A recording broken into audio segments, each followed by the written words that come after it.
We are at the St. Regis Kanai in Mexico. We are touring the Vincent Astor Studio. This is a corner room, so that's one of the first things you notice when you walk in. You've got windows and sliding doors on two sides. Gives you tons of natural light. You've got the master bedroom here with a king bed. I really like the kind of the motif in here. You've got this really nice dark wood. Bathroom's got an interesting layout. You've got the sinks in the center here, which is unique. You got vanity on one side, storage space.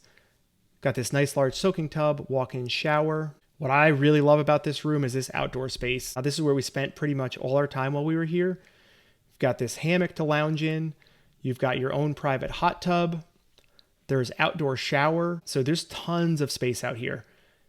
Turning around, we've got lounge chairs. You've got beanbag chairs. So while this room only sleeps technically 3 people, this is a great entertaining space. You could have, friends come over, hang out, have some drinks on the patio, hang out in your large plunge pool, tons of seating, have your morning coffee out here, have your room service delivered, eat outside. I really love this room. I would come here just for the outdoor space.